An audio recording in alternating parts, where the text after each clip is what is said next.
DIADOZ. And we good. Okay, so we have today the Astro Nick. Yay! On the DIADOZ podcast interview slash uh call. How you doing, man? Doing all right. How are you? Good, good, good. So what were we talking about before we had these technical difficulties? So by the seat of your pants, you were doing this lecture. Mm-hmm. Um, from I got most of my info about your profession from there. So Well, that's a good so 30-minute crash course on it. So yeah. So aerospace engineer. We know each other through West Virginia University. You're actually born and raised in West Virginia. Is that correct? Yep. Born at Beaver, West Virginia is my hometown, but no one knows where that is. So I usually say Beckley, West Virginia, but only a few more people know where that is. Actually, I think I've been to Beckley for some soccer stuff. There is a really in high nice school. YMCA complex. Yeah. I mean, I forget honestly because like we travel around, we play on the field, Mm-hmm.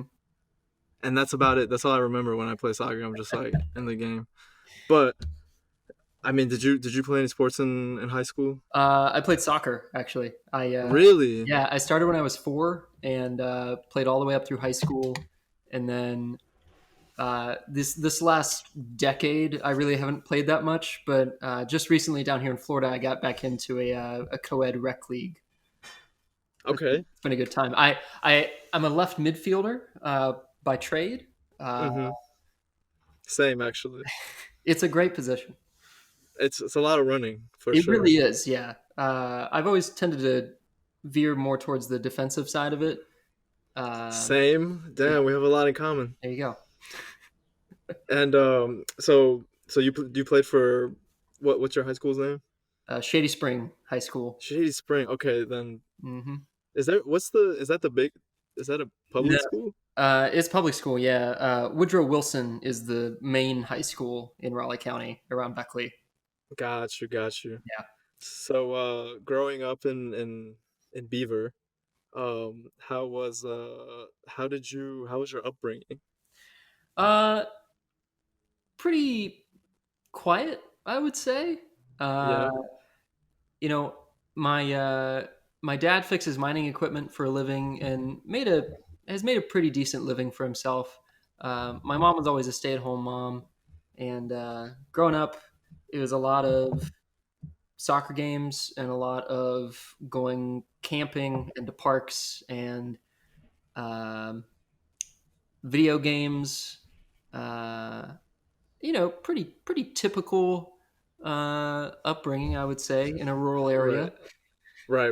And would you say, I mean, Beaver is a small town? Oh yeah, I mean Beckley is like the eighth largest city in West Virginia, and Beaver is like a suburb of that. Oh, I see. Did you guys have a Walmart? I think there are 2 Walmarts in Beckley. Oh, In Beckley. Yeah, so I mean, the distance between these places is not far. They kind of run together, but Walmart was a typical stop. I remember as a kid, I would go and they would have the TVs with the game consoles hooked up to them, and I would just like beeline to the video game section while my mom did everything else, and then I would just stand that was the best. Play whatever. Yeah. I mean, I think for some reason, I mean, Walmarts were always like, I don't know, man. Like, I go to Walmarts around New York. Like, I grew up in West Virginia on the Eastern Panhandle, but also a little bit I grew up in Long Island, New York, and the Walmarts in West Virginia, at least where I grew up, were fantastic compared to like the ones out here. Top tier establishments. I mean, you at the Walmart in Beckley, you could get your hair cut, you could get all of your groceries, you could go to the eye doctor. I mean, anything you needed is all right there. It really was there. So pivoting from Walmart, growing up, right now you're an aerospace engineer. Mm-hmm. What like what do you think kind of like pushed you to choose that career? Uh, so in eighth grade, I went on a spring break vacation with my mom and dad, and we Mm-hmm. went over the course of spring break, which is 1 week. We went from Beckley, West Virginia, to Myrtle Beach, South Carolina, because that's where everyone in West Virginia goes on vacation. Yeah. Uh, so we went to Myrtle Beach, and then stayed there for like 2 or 3 days, and then drove down to Cape Canaveral, Florida, and Mm-hmm. went to Kennedy Space Center. And we had timed this so that we were there at the center the day that there was a rocket launch. And so the visitor center is about 13 miles ish from the launch sites. And Mm-hmm. I remember being an eighth grader, and when the rocket is about to launch, the whole place just kind of stops and everyone's like looking the same direction. And Right. I remember watching this rocket go up, and even from that distance you can feel like the rumble in your chest, and Right. Right. Right. the sound and the gust of wind and everything. And I was like, yeah, I kind of want to do that. uh, Yeah, man. and so uh, from there, I into high school. I took physics, really liked it. Took physics again with more of like a calculus focus on it, and then Mm-hmm. uh, got into a couple schools for college. Ended up choosing West Virginia because it was the one that my parents and I could afford. Uh, Yeah. and then studied aerospace engineering right from the get go, and graduated in 4 years. Had a short lived attempt at getting a master's degree in it, but that didn't pan out. Uh, and now we're here. Now we're here. So now we're here. It's 2020. You go on the Astro Nick's Instagram page and or Twitter, and you just see like a lot of dope shots of the sky. Yeah. A lot of dope shots of the sky, little tidbits of like um some data points, a little insight on like what's happening in the polar ice caps. Tell us what is going on uh while you're in the air. So you're in the air a lot. What are your hurricane hunter is what I see. Yeah. It's so my job, part of my job is sitting behind a desk and doing aerospace engineering stuff. And then the other part of my job is serving as an aircrew member aboard these research flights. And Mm-hmm. we've got a bunch of different aircraft that we use to support a bunch of different missions. Everything from hurricane hunting to Arctic sea ice surveys, marine mammal surveys, and all of this stuff I get to play a part in. And Mm-hmm. that part is sitting in the back of these aircraft and operating data systems, launching data gathering instruments off of the aircraft, uh, and really just making sure that the mission goes smoothly and safely and effectively. And so, I've been in this job for 3.5 years now, and Mm-hmm. I have spent several weeks in the Arctic, flying those Arctic sea ice surveys. I've flown through, I think, 12 or 13 hurricanes, and that's not including storms that were just tropical storms. Damn. Uh, and I mean, all of this is to just help gather scientific data so that scientists can better predict weather, or better predict sea ice buildup rates, or better understand marine ecosystems and how marine mammals are playing into that. Uh, so really, it's in support of a lot of science. I'm not the scientist myself, but I'm on the operations side that the scientists need to get that data that they use. Right, right. And I saw this in the other video. You made a clear distinction. It's like I'm not a scientist myself. Mhm. I like I'm in the operations. I operate the instruments and get the data. Why is that distinction important? It's important for me uh, because when I talk about these things, whether it's hurricanes or Arctic sea ice or whatever, my perspective is that of the operator. Of like, I gather all of this data and I see Hmm. like my interpretation of it is what my eyes see and what I can understand from it, but actual Hmm. getting into like the analysis of that data and what it all means, that is more the scientist role of things. Now, I am getting a master's degree in physical oceanography so that I can better understand those processes and talk about them with a little more authority than I have as Right. just the guy in the back of the airplane. Right, right. You don't want to get on these interviews and people be like, "Yo, so like, why is this happening?" And then you're Yeah, like, and it's like I understand the scientific processes behind what's happening, but I don't have the hat per se to actually be like I know what's going on here. "Right, right.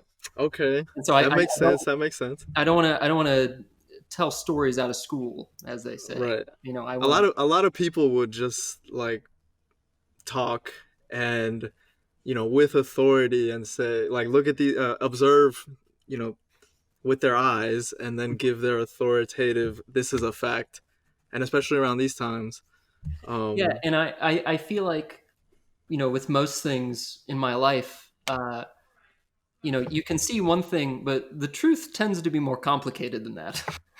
mm, that's true. That's true. Yeah. Well, segueing from that, like making sure that's clear, Hmm. tell us what it's like to be in a hurricane because you're literally going into hurricanes, going into these storms in a what it seems like a relatively small aircraft to the storm itself. So, well, I mean, when you compare it to the Storm, yeah. But as far as aircraft size goes, the kind of aircraft that we use to fly through these storms is called a P3 Orion, which Mm-hmm. the Navy used to hunt submarines, but we have two that are specifically designed for NOAA to do hurricane reconnaissance flights. And it's about the size, if you've flown really any like domestic airline, it's about the size of a 737 or like an A319 or 20 or whatever. Oh, Yeah, so it's so like, not that small.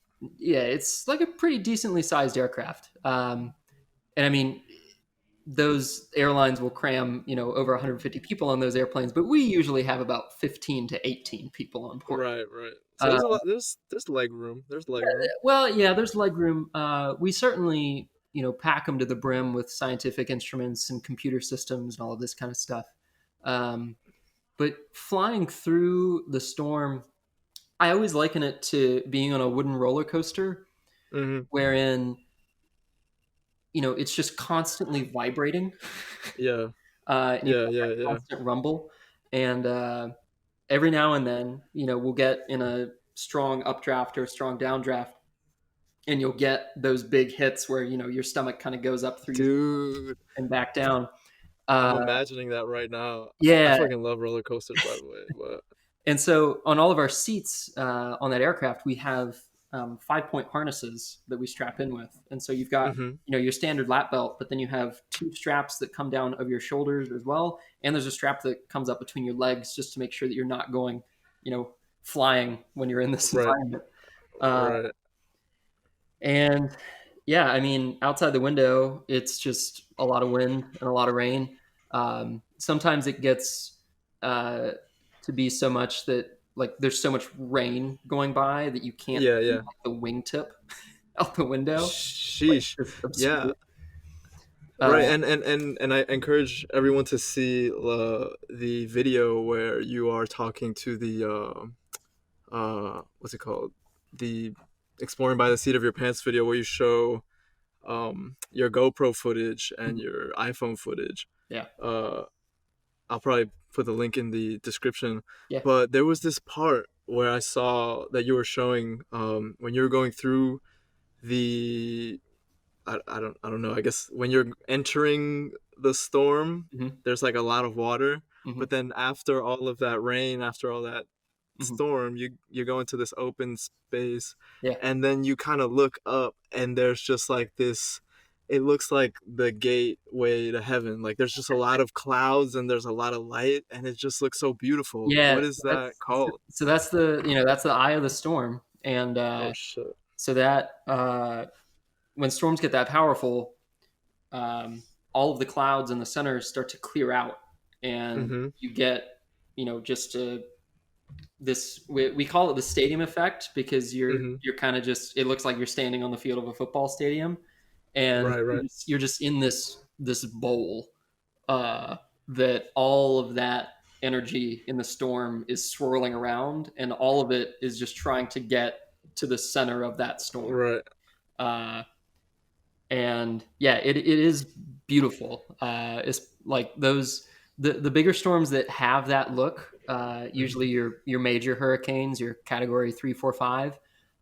Those are the ones that get that kind of look, and they are terrifying, uh, and destructive and horrible Yeah. when they're coming to you.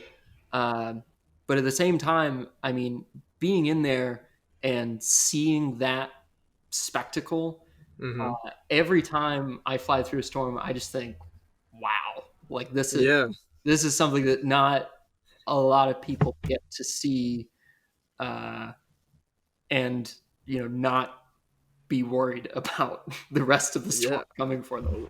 Right. I mean, it's such a polar experience when you're just like in the like that image of being like at the top, really beautiful. And how long does that last? Like being there, being able to see that, It like depends on the on side your of the storm. flights. Um, so I mean, on a typical pass through the storm, uh, those eyes can be anywhere from like 20 to 50 miles in diameter, and Mm-hmm. so usually it's not that long that you're in Mm. there.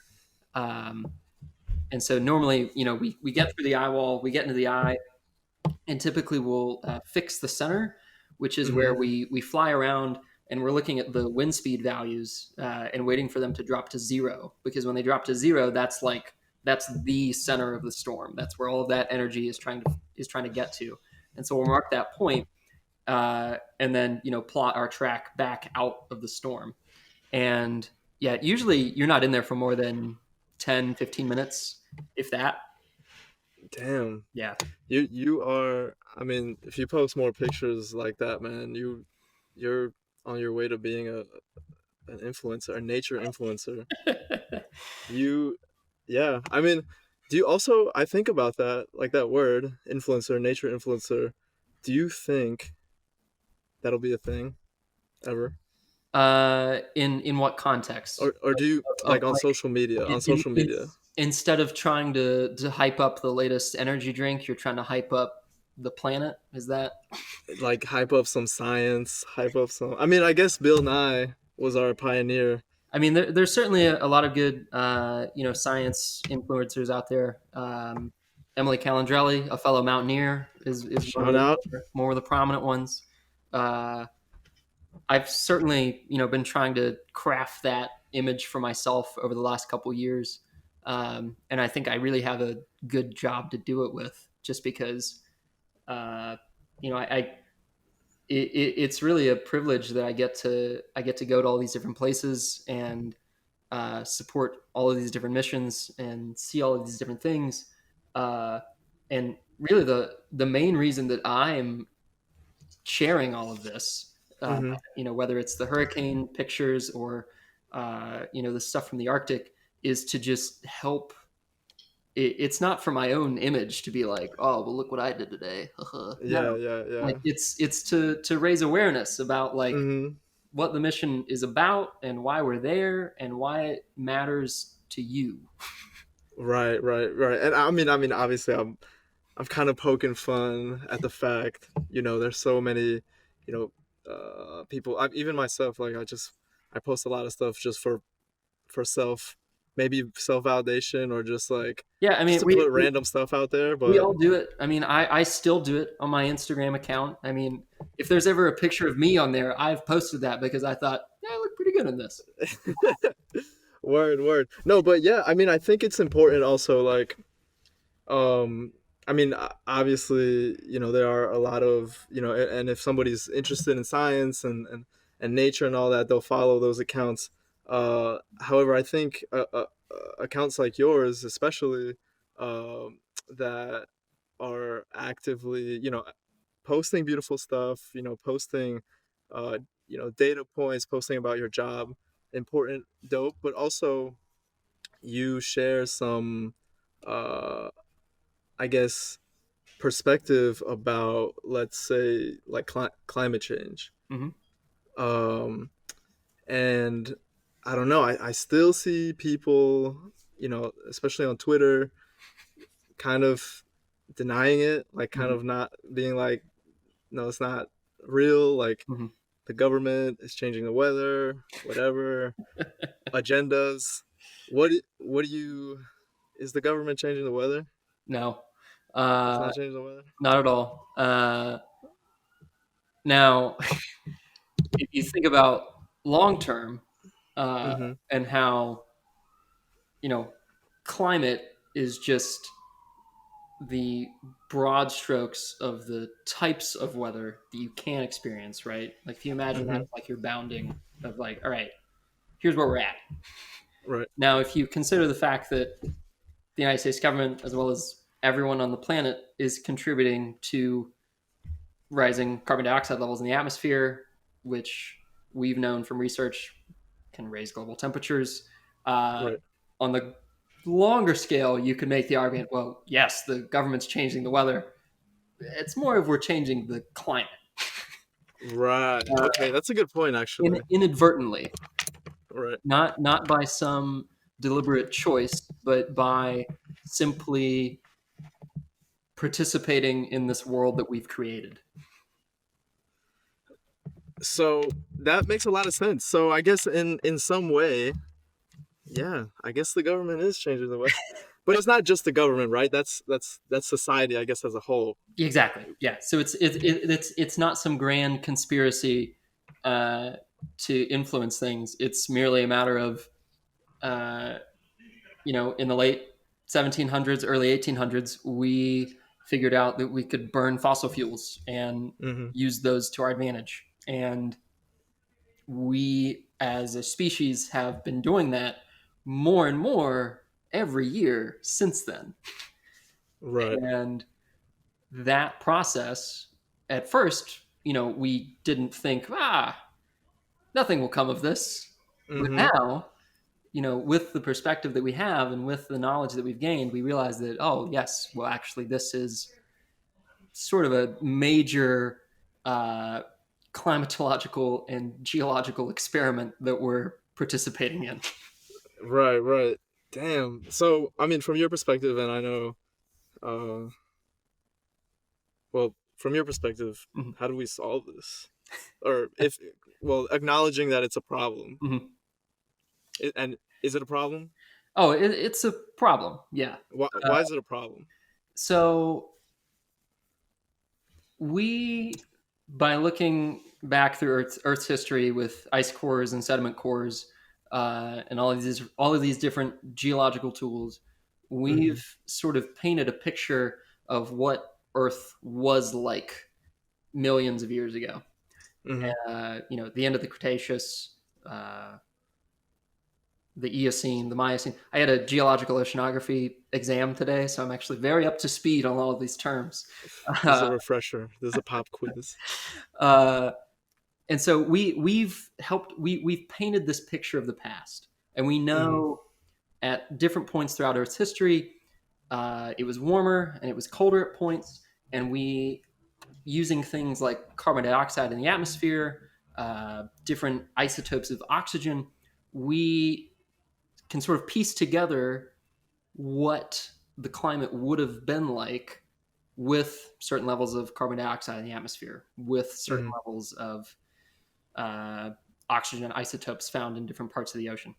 And Mm-hmm. so we are pumping a lot of carbon that is typically stored away in the ground Mm-hmm. uh, back into the atmosphere. And so that is an anthropogenic forcing that is going to drive changes in Earth's climate. Now, those changes can be, uh, different weather patterns in different parts of the world, not individual weather events, weather Mm-hmm. patterns. It's the important Okay. distinction there. Mm-hmm. Uh, weather patterns, uh, where which weather patterns affect where vegetation grows. Weather Mm-hmm. patterns also affect how much ice buildup there is in the polar ice caps. Um, and as we continue to sort of put that forcing in, we're going to get a feedback from that throughout a lot of Earth systems. And so, the big one, especially here living in Florida, that everyone's Mm-hmm. concerned about is sea level rise. Mm-hmm. And sea level Wait, rise. 1 second. Sorry, I think our audio just disconnected. Oh no. Uh, okay, I think it just reconnected. Okay, sorry. Go ahead. Sorry, in Florida. So in S- Florida, we're concerned about sea level rise. Uh, I don't live that high above the seawater.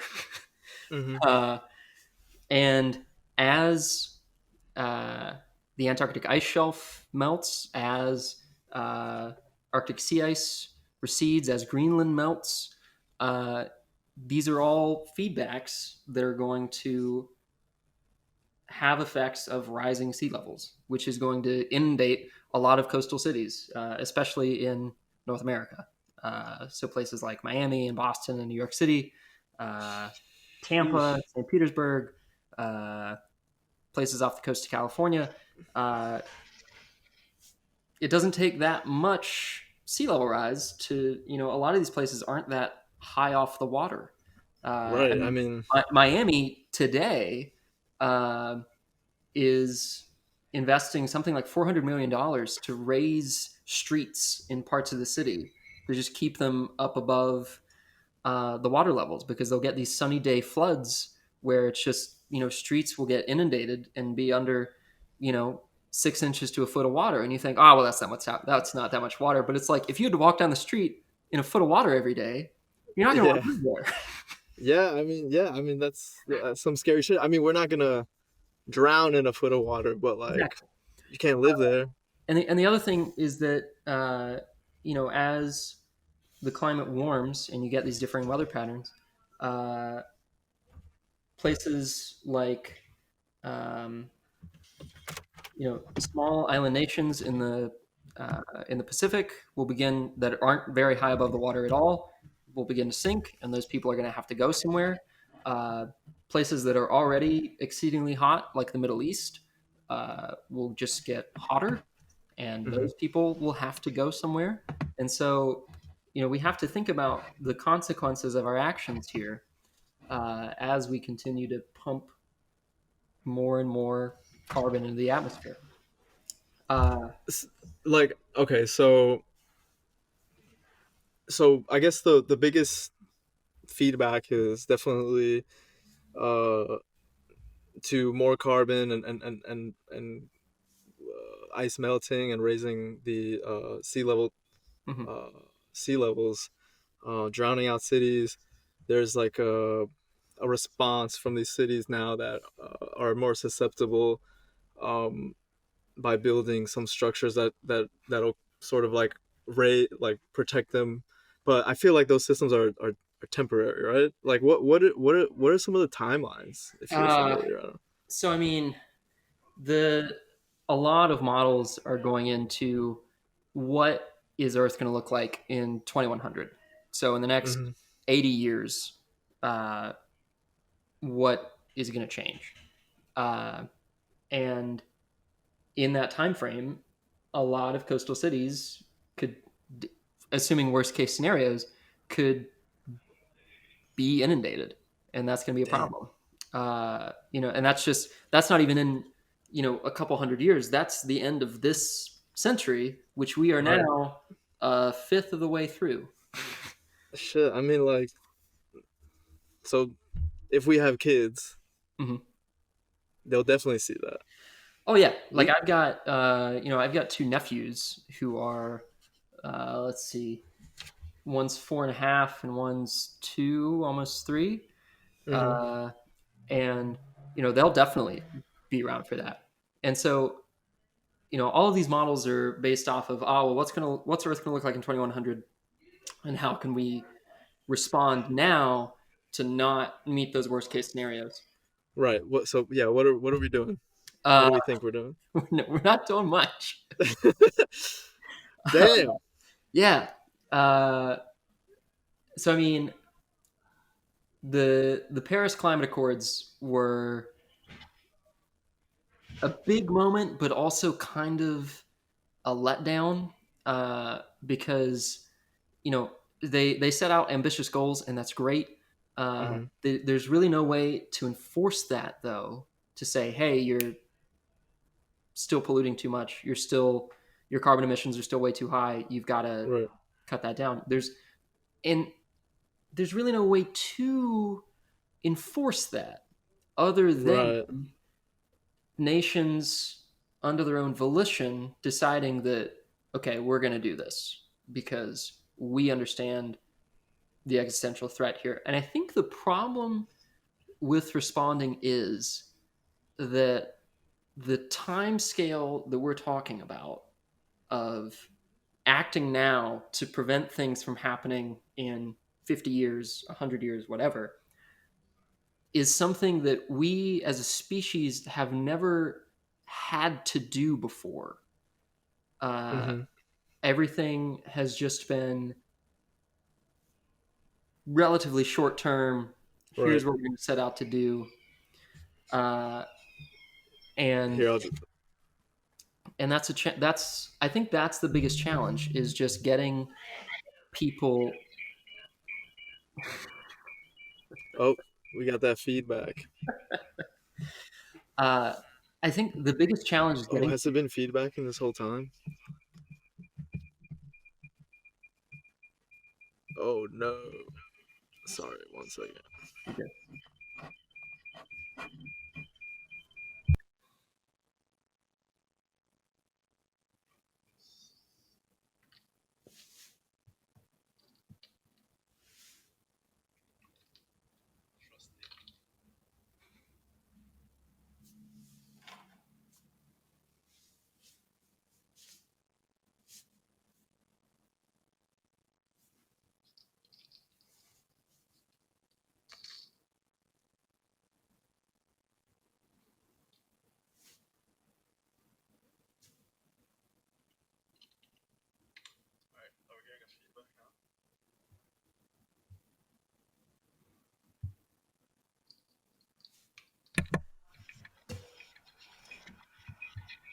Still weird.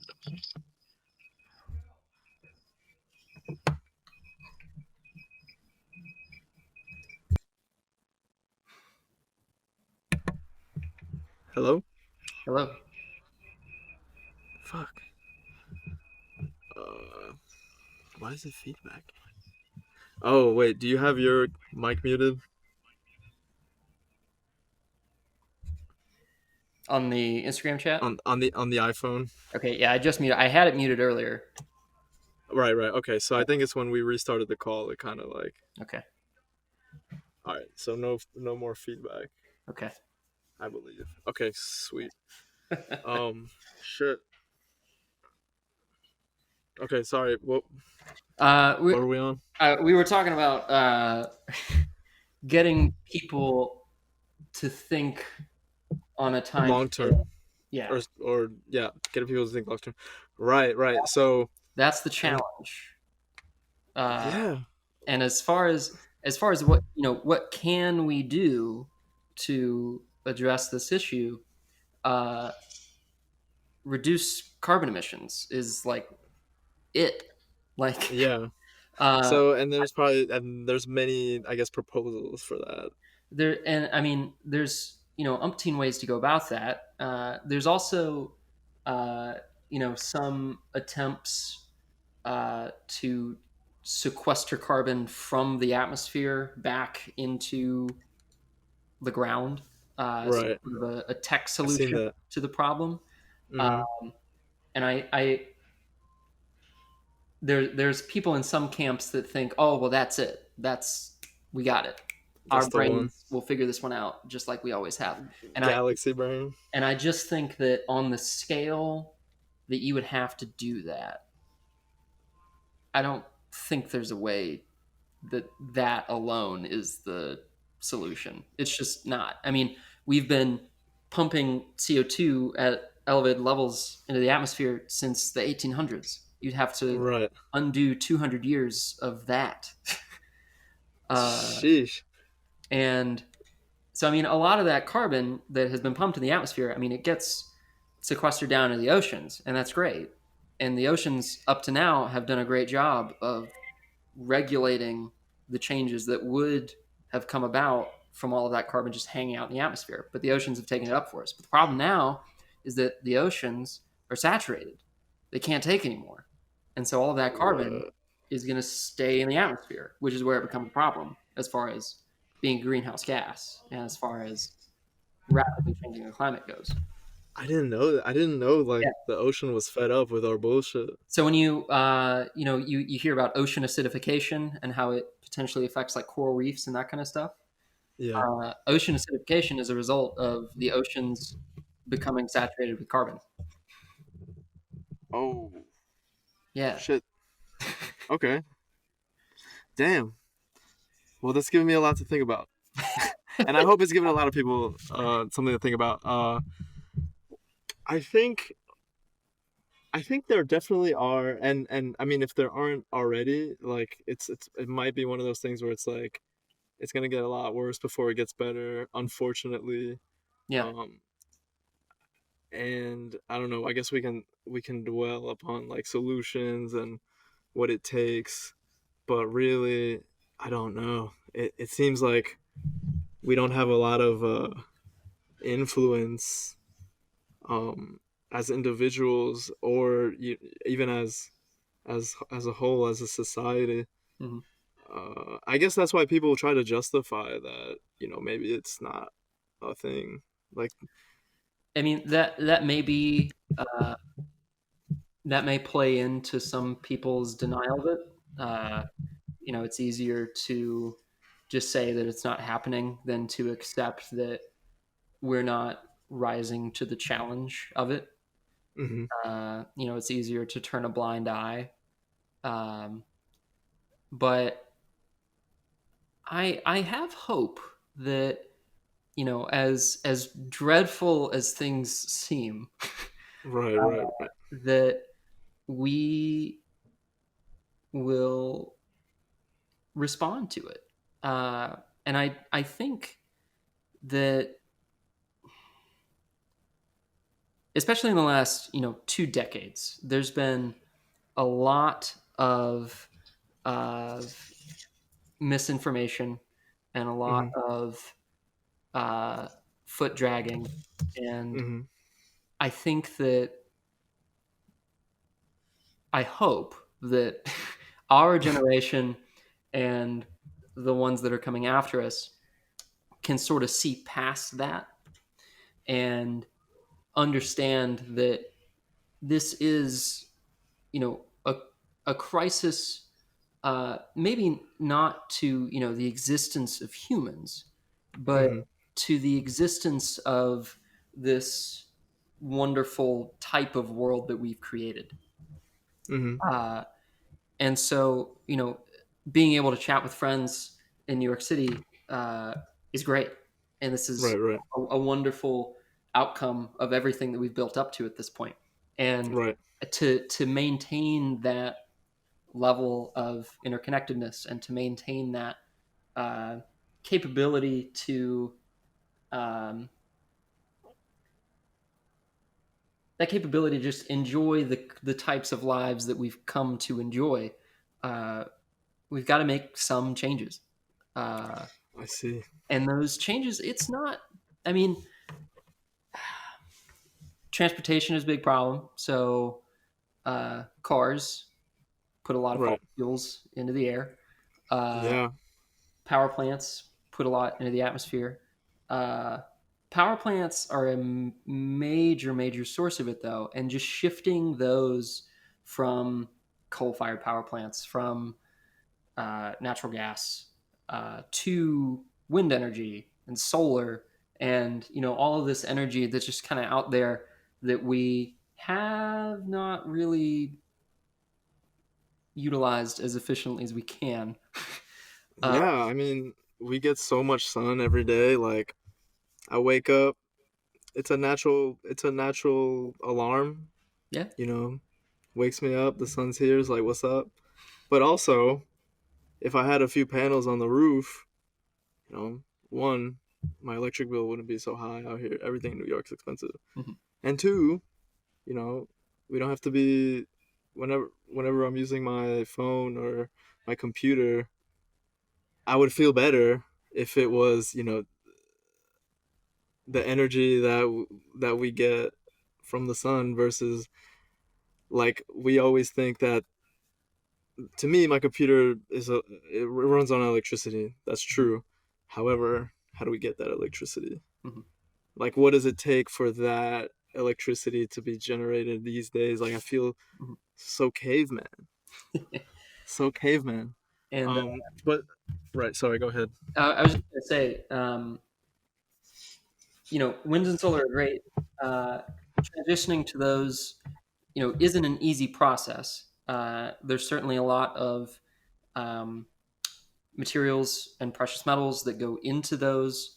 And so, when this is my optimism speaking, Mm-hmm. when we make that transition to cleaner sources of energy, uh, we need to not repeat the mistakes of the past as far as extractivism goes, of where we get those precious metals and how we Mm-hmm. get them, and be more responsible as Mm-hmm. far as where we get these materials. So, for example, uh, lithium is very useful for batteries when it comes to energy storage, because Right. obviously energy storage is important because the sun's up during the daytime, but at night you need something to keep you going. Right. Exactly, And exactly. so uh, there's been a lot of controversy, especially over the last, call it 20 years or so, as electric vehicles have begun to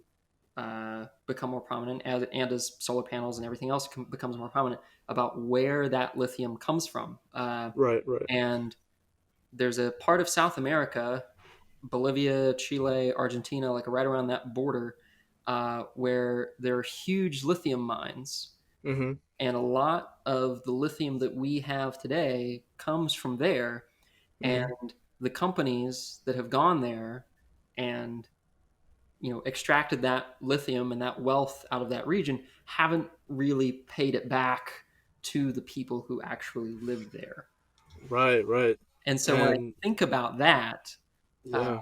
when I think about that kind of extractivism, I think about growing up in West Virginia and how coal mining was the resource that was extracted, and not a lot of that wealth was put back where it came from. Uh, and Which is messed up. so there's parallels there. There's absolutely parallels Right. there. And I think that, West Virginia as a prime example of, we can do better than this. We Mm-hmm. cannot make these mistakes again. We're smarter now. Right. Yeah. Do you have any uh do you want to give any political shout outs for any West Virginia lawmakers out there or Uh, potential or movements or projects that are working out there right now? uh, so as far as West Virginia goes, I've been contributing to Stephen Smith's campaign since, I think, sometime last year, uh, for governor. And that's my own personal contribution. No affiliation to anybody else, any other org. That's cool. That's a good disclaimer. Uh, and I, for the past couple years, I've talked with my friends about wanting to move back to West Virginia and enact some kind of positive change and help enact more green energy friendly policies, and sort of help shift the paradigm away from, well, this is how it was and this is how it should stay, to, Right, right. well, that's how it was, but this is how we could be doing it. Right. You know what's so dope also? And I don't know what it's like in the rest of West Virginia. Mhm. But at least on the Eastern Panhandle, I have a lot of friends and I know a lot of people who are like they are super liberal, for example. Like Mhm. they, want that green energy. They want uh they're sustainable, vegan, whatever. And I feel like that, like, especially meeting people from other parts of the state as well, like that's not just a concentrated thing on my side of West Virginia. I feel like there's a lot of people who feel that way too, and I see solar co-ops forming. I see you know, and this is not related to energy, but I see but it might be. I see a lot of cannabis co-ops forming, a lot of movements that are typically more liberal, trying to like fight what I guess a traditional what has been already happening in West Virginia, which is like a lot of coal mining, a lot of uh, conservatism on many different topics. Mm-hmm. Um, I mean, in terms of politics, a good sort of like uh, thing to point out is like I think in 2016, West Virginia voted Bernie Sanders, typically a liberal, seen as a very liberal or yeah liberal candidate. Mm-hmm. For the Democrats, voted Donald Trump for Republican, and it's a very like interesting because I don't see other states kind of be like that. It's not really like I don't know. It's not really like You would West expect Virginia. you would expect in such a crimson red state like that that the left side of the aisle would go for more of like a centrist candidate, right? But Mm, what we saw in 2016 was people wanted Bernie Sanders, which is like much further to the left on the spectrum, and so uh, you could argue that that just paints to like a high level of polarization in the state of like there's this faction that really is like on the yeah, far right of things, and there's this faction that's on the other side. Uh, yeah. but I don't think it's that way. Uh, I grew up in West Virginia. I have plenty of friends who still live there, Mm-hmm, and we don't always see eye to eye on things, mm-hmm, and you're never going to see eye to eye with everyone. But right. these aren't backwoods hillbillies that are so far behind that they should be left behind. That's not who these people are. These are people that Right. are partly concerned because the coal industry has been a major employer in the state for a long time, and now whether they like it or not, that paradigm is shifting to more Mm-hmm, green sources of energy. And it's not that I think they're opposed to that. I think they're just concerned about, well, what happens to me and my livelihood. right. And so, Yeah, yeah. That's true. That's. like my dad, for example, fixes mining equipment for a living. Mm-hmm, And so obviously he's supportive of the coal mining industry because that's his job. exactly. Uh, Yeah. but my dad's also just a good, honest, hardworking guy. And if he had an opportunity to not do something like that, but would still provide him a good living for himself and a good life for his family, I'm sure he would take that opportunity if it presented itself. Exactly. Exactly. So it makes you realize that it is like there is what is good for the planet, but also like we have to realize that people's livelihoods depend on these industries, so you can't like It's not a light force switch. it. Right, it's not a light switch. Exactly, it's not a light switch. Yeah, well, I mean, that's an interesting conversation right there. And we can go into it some more. I don't know if you want to add maybe something else on the in terms of policies and West Virginia and things like that. Uh, I mean, I have my own ideas about energy policies in the state, uh, whether they would actually become a thing or not. If you can do a light switch, Hmm. what is like one thing that you would want to happen like next week in West Virginia that you Uh, think would have like the most impact, so, positive impact? you mentioned solar energy co-ops, right? Mm-hmm. Uh, so uh, if I had the capital, right, Mm-hmm. the funds to do it tomorrow, Mm-hmm. there's a lot of old strip mines in the state of West Virginia that are now exhausted. And Mm-hmm. this was mountaintop removal. This was everything was clear cut to have these big mines, and now the coal seams have run dry, and then it's just we don't do anything with them anymore. Right. But the infrastructure to get to those locations is still there. The roads are still there. Uh, Most of them at this point aren't completely overgrown with trees or anything like that. So if I had the capital, I would get some of those old coal mines and put wind farms on them or put solar farms. And then, Mm-hmm. you know, you get the infrastructure there for that.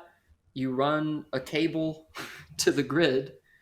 Uh, and what I would want is for those to be co-ops, to have the local communities that would benefit the most from that energy output to partly own it and partly decide, well, here's how we're going to operate it, and here's where that money's going to go, whether it's to schools, whether it's to healthcare programs, whether it's to whatever. Right. And then, if it grew in size such that, well, the local community is not even using as much energy as this plant or this farm is generating at this point, then they also get to decide, all right, well, where can we send this energy to? And then what profits can we get from that? And how can we then reinvest that back into the community? Uh, that's what I would do if I had the time and the money tomorrow. That sounds very sensible, and I hope somebody listens to this and is like, let's fucking do that next week. Or just start to do it. And I lived in West Virginia for about 9 years, 10 years. It's about half my lifetime. Um, and I feel, very much West Virginian, even though like I can't say I was born and raised, but I definitely lived there. So I feel like I don't know. I feel like West Virginia is gonna be popping like in years to come. I Mm-hmm. feel like a lot of the people who left, a lot of the younger generation who was able to, take advantage of their educational opportunities Mm-hmm. and left to get more money elsewhere. I feel a lot of people do want to come back. Like I definitely want to come back, or at least like own a home over there, because I I think would it's I would still live there if there was a job for me. Uh, yeah. it's a beautiful place. I Florida's okay, but there's no mountains, and I Mm, really like going hiking on the weekends, and uh, can't really do that here. But I could do that word. in West Virginia. That is true, man. And also like the people. I love the people. Mhm, Like the friends that I made over there, and that I continue to make, because there's a lot of West Virginians in here in New York. mhm. Uh, and it seems like uh, when I go to other countries, sometimes I find like the flying WV just hanging out. Oh, dude. Every time I've gone to a different country, whether it's in Europe or Central America or wherever, uh, anytime I like meet someone there and they ask where I'm from and I tell them West Virginia, they're immediately like, "Oh, country roads," and I'm like, "Yes, exactly, John Denver." Yeah, shout out. Right, right. Yo, yeah. I mean, also like with DIADOZ, we it was me and some friends started it. We're all like transplants in West Virginia, and one of the things that I want to do with there's this project called Splash. One of the things that I want to do is highlight like a lot of the artists, mostly rappers Mhm, that are from West Virginia that surprisingly we don't like. Some of them don't even know that they each other exists. I mean, that's probably going to change soon, because the internet's way more accessible. But at least like when I was in high school, rapping, or even just like musicians in West Virginia, there wasn't like a network. mhm. But on that note, I know you're a big art guy. I am I know you like uh, supporting your local artists, as they say. exactly. Who are some West Virginia artists that you are looking at right now? As far as just like all types of media here, both Yeah, all types of media, all types of media. all types of media. Uh, well, as far as visual media is concerned, Julie Weingard, our good friend, does some Mm, excellent work. Also shout out. a New Yorker these days, I'm pretty sure. We Uh, have a collab. We have a collab coming up. DIADOZ and I'm Still Julie. well, there you go. Uh, as far as music goes, my sister has a bluegrass band and has had Okay. bluegrass bands for years at this point. Uh, What's the name? Plug her in. uh, I'm sure a well, lot of people haven't listened to bluegrass outside of West Virginia. it's been a couple years since they've played a lot of shows because she has two kids now. Uh, Mm, but back when I was around in West Virginia and they were playing music, Break Iron was the name of the band. Uh, okay. they've kind of pivoted more towards. They have a small farm now, Okay. like just outside of Morgantown, called Pike Mountain Farms, and Dope. so their focus is more on that these days. Uh, but yeah, so I mean, That's so nice. they she's doing great. She has like 76 or more laying hens, which I don't know if you know this means 76 eggs a day, Whoa. which is a lot, right? But I asked her It's about it. I was protein like, right so there. to do this full time, how many would you have to have? And she said, oh, we'd need like 1,000 chickens.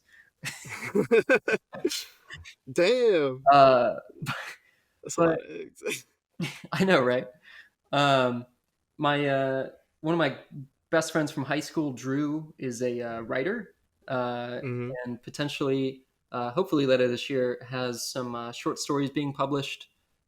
He has a novel, but it's been kind of put on the back burner as far as getting published. Um, Right, right. but I mean, I feel like just within the small amount of people that I've come in contact with, you've got this incredible talent, just homegrown. Oh, definitely. That's, yeah, and I've recognized that there is a lot, and hope, and that's why I say, like, in the years to come, man, West Virginia's gonna be popping. People are sleeping. Uh, Speaking of stories, this is a question that came from Twitter, uh, from Anna. Okay. Uh, what fictional character from a book slash series do you identify most with, and why? Uh, okay. That's a toughie. Yeah, that's so tough because there's so many characters that I'm like, oh, like every time you watch something or read something, you try to picture yourself as like the hero, right? Yeah, Uh, yeah, for sure. let's I see. mean, if you want to be self-centered like that, go ahead. No, I'm just kidding. Um, favorite hero or just main character. Uh, I like to think. I think it's just whatever character. Mhm. It doesn't necessarily have to be the hero, even though like we all do want to see ourselves as the hero, as you said. Um, so I have a large uh, a large amount of passion um, for the Lord of the Rings. Uh, A behind me there's three prints of Gandalf in the Fellowship, the Two Towers, and the Return of the King. I Uh, have seen on your Instagram too. yes. So I like to think. Um, I think Samwise Gamgee is probably, if you were to ask me what type of character would I want to be, uh, he probably exemplifies that. Uh, But and why? Why? uh, I think he just Where's that connection? where's that connection? Uh, he's he's loyal to his friends. He has a incredible amount of courage for someone of his size, uh, and he also just appreciates the little details of things. Mm, Uh, and I think that when I think about, well, what sort of adjectives would I like other people to associate with me, I think those are some of the ones that I would try to identify with. I uh, like that. That was a good question by yeah. Anna. I wouldn't. I don't even know. I wouldn't know how to answer that, but I think that's a dope answer. I don't watch Lord of the Rings, so I can't really speculate I anymore. recommend. Yeah, I've been recommended. I just like I'm sleeping. I'm lacking. It's so good, Uh, man. I mean, uh, I got into it, when I was, in my early teens, and there's it's just an excellent piece of fiction. Uh, you really every type of theme and literary satisfaction that you could get out of something. Uh, I think it's got that. right, right, and I hear that too. Like somewhere in my memory is that there's some professor somewhere that gives the Lord of the Rings books out because that's where he believes that all of the other that's where most of the pop culture stems from, is rooted in terms of storytelling. Uh, what's funny is that every time I've shown someone the Lord of the Rings, um, and they ask questions, they're like, "All right, who is this Sauron guy?" And I explained that, like, well, he bound his soul to the ring, so like as long as the ring survives, like you can't really destroy him. And they're like, "Well, isn't that just a Horcrux?" Oh man. And I'm like, "Well, yeah, that's like where J.K. Rowling got that." Yeah. Oh, man, but also like the fact that people are still comparing everything to Harry Potter. I know. I mean, I love Harry Potter. I'm not gonna lie. I mean, if there was a character that I relate with, or that I would say I relate with the most, it is your boy Harry. But um, man. Are there any other books that you guys read other than HP? Not hating though, not hating. I mean, they were good books. Uh, They're good I'm books. calling you again. Good books, good movies. Make sure to mute yourself. Yeah, there we go. Hey, yeah. Okay, but going back to the topic of characters, Hmm. your character on Animal Crossing, where Yes. you at? Where you at though? Uh, well, so within the last 2 weeks, I've had one friend send me a spacesuit to wear. Uh, Another one sent me a space helmet. Really, I'm just missing the boots at this point. I'm not. Dang, I'm not sure if there actually are space boots. I bought some white boots with like some black accents. It looks good. So my guy's just running around in a flashy. spacesuit. Um, I I've been really swamped with work and school stuff these last few weeks, so I haven't really like put a lot of effort into it. I mainly like log on, sell my fruit, check the It's a stuff, lot actually. and like just hop off, right? Like that's I'll do the rounds in the morning and then be like, oh, I got it. It is some work though. It is some work. It really is. It's so crazy. It's so. I mean, I literally. I'm not gonna lie. I just hopped on because I saw it trending, and I saw that you can make custom clothes. So I was like, that looks like it's gonna be something. So I'm gonna hop on the train right now. Um, but yeah, yo, oh, so let me hop into this topic. Now that you're talking about spacesuits and Hmm. stuff, the Astro Nick, Hmm. is your goal to go to space? This is the goal. Yeah, it's and Tell us about that. it's been the goal that since I first saw my first rocket launch. Right, right. And so initially, when I got on social media, my handle was at the Nick U because I'm Hmm. Nick. My last name is Underwood, Nick U. But then I realized that a lot of people associated that with the neonatal intensive care unit, which is not something that you want to think about all the time. Okay. And so that was bad branding for me. Uh, I heard. so I think it was Thinking about branding at an early age. okay. So it wasn't until 2015 that I changed that handle. Maybe it's Uh huh. 2014. I can't remember. Um, but either way, I picked up the Astro Nick and I based that off of all of these astronauts that I follow on Twitter and everything else. Their Right, handles are like Astro Reed or Astro Katie or whatever. Uh, right, right. The and space gal. yeah, yeah, yeah. And so Uh, getting to space is the goal, and I'll be honest, part of it is just to go to space and be like, "Oh, here we are." Not Hey. many people have been here. Uh, You could say that my life is a string of trying to get places where other people haven't been. I Uh, mean, not a lot of people have been in the eye of storms and stuff. yeah. So I mean, it's one thing after the other. So part of it is that selfish pursuit. Uh, What is that? What is that? What does that journey look like for people who are considering it? mhm.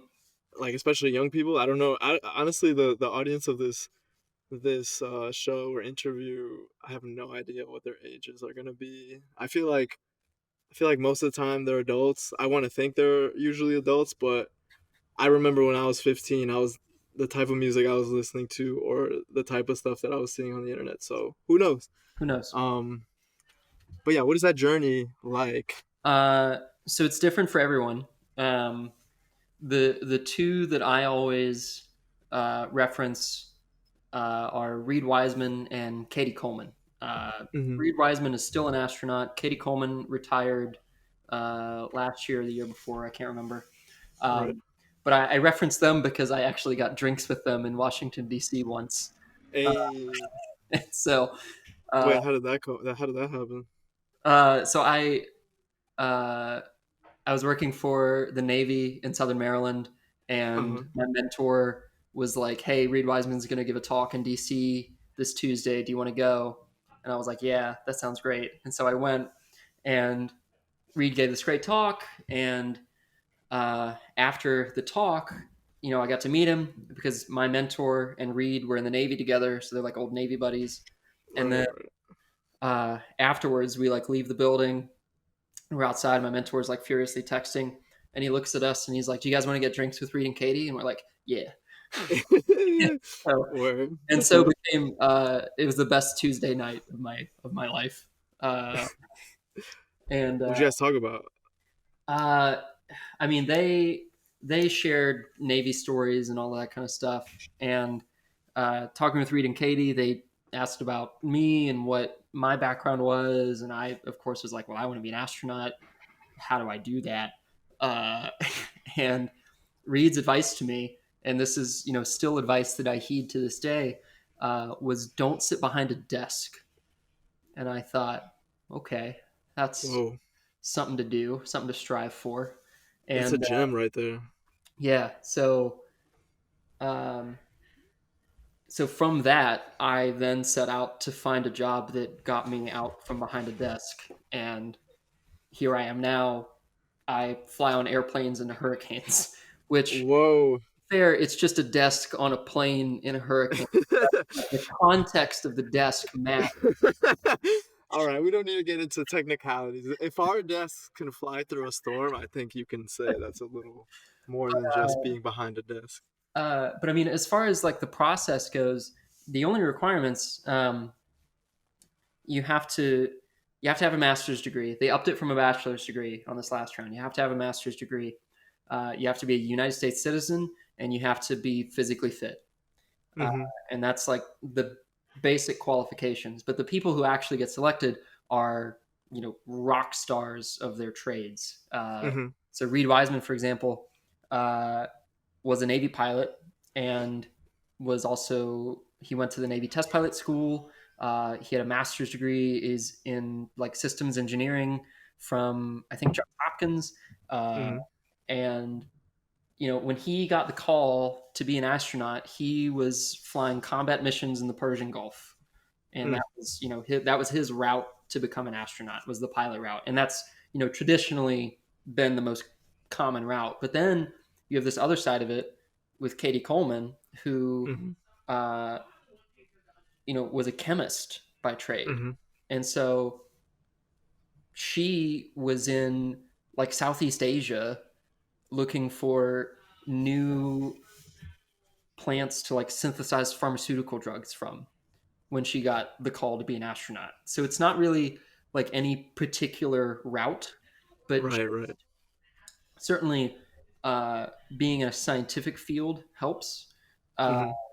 but really, just being exceptional at whatever you do is like the best way to go about it. Uh, Wow. and so, I mean, even teachers get selected.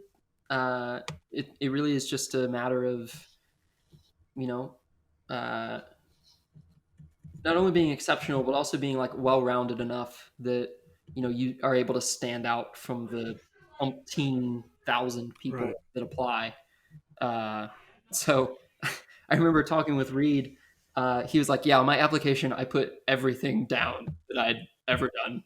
he was Wow, that is he was so fire. he was like, "I made sure to emphasize that like I've ran half marathons." Uh, and Wow. so it's just like little things like that that can be like, maybe that's enough. Sheesh. Yeah. I I love that. I don't know, man. Like, I really hope you become an astronaut so we can do this again when you're in space. Yeah. And I mean, they just closed one round, and I'm definitely not going to be selected because they raised the requirement to have a master's degree, and there was fine print that you had to have the master's degree by the time the Mm. announcement closed, and that for me was not going to happen. So I'm like, 8 months too late. uh, You're still on your way, though. You're on yeah, your way. so like in another 3-4 years, when they open it back up, I'll throw my name in the hat again, and I'll have an even better shot than I had this time. And this time I had an even better shot than I had last time. So it's Yeah, if keep that if any persistence. if anything, it's a way to track my progress as a professional human. Uh, Right, right. by just comparing my different astronaut applications. That's pretty. That I mean, that's probably like the highest level of keeping track because I mean, once if it gets accepted, then fuck it. Like that's you achieve probably like a really great feat that a lot of people are trying to get. If Yeah, you don't, you still have those benchmark applications that are trying to yeah, reach the stars, literally. yeah. And it's like, oh, here's what I accomplished. Here's the difference between like 4 or 5 years. Like here's everything that I did in that time span. Uh, and it's like just a good way to reflect, I think. Uh, What would you and you don't have to answer this, but what would you take? I get what would you take up now? Let's make this a benchmark also. Like right now, how old are you? I'm 27. At 27, what would you take up to space right now? Like you're about to go on a mission, you're gonna be there for a year. Hmm. Um, what would you take up with you? Personal items, Uh, like what type of music, etc. if I can only take a handful of things, I'd probably take my acoustic guitar. Uh, I would probably NASA would hate me for it, but I would probably take my favorite board game, which has a lot of, Which is which is War of the Ring, which is a Lord of the Rings strategy board game. a Uh, I would probably take that, uh, and I'm trying to think if there's one particular thing, one like other an album thing, or a book or book. or a music album. Ooh, as far as a music album goes, hmm, I if I had to take a vinyl music album to Okay. place, in my opinion, as far as more contemporary music goes, my favorite album on vinyl is Rubber Factory by the Black Keys. All Uh, right. I gotta look them up. it uh, it has my favorite song on there, which is The Lengths, which is probably my favorite song to play on guitar. Uh, yeah, I'd say I'd take those things. All right. That's pretty dope. Okay, so hopefully when you look back, you can be like, damn, when I was 27, that's what I wanted to take, and now I want to take all this other stuff Yeah. because I've grown. Just kidding, just kidding. Damn, man. Well, I don't want to hold you for too much longer. Okay. I definitely want to hopefully do this again because I dig it. Sure. Uh, DIADOZ itself has like a keen interest in what is environment. Well, we I don't even know how to explain this at this point. We're like a design company. We Mhm. put out merch, but a lot of it is just like things between friends. So like we talk about like climate change and apocalyptic scenarios and Mhm. playing around with those ideas and designs and stuff. Um, so we are very honored to have you as a guest, to be able to talk about these things as well, and sort of spread culture via this medium, and talk about a little bit about West Virginia as well. Mhm. Uh, but yeah, man, thanks for coming on. Yeah, thanks for Seriously. talking. I'm always happy to do this kind of stuff. Whether it's science or uh, any of the humanities or whatever. I'm Yeah, yeah, no, no, that's dope. That's dope. And I know you tried to buy some stuff off the shop, and we didn't have anything, so hopefully we'll stock I up gotta check. soon. I gotta check back. We'll see if you got No, we still don't have like we still don't have much, so it. you'll know when we get more stuff.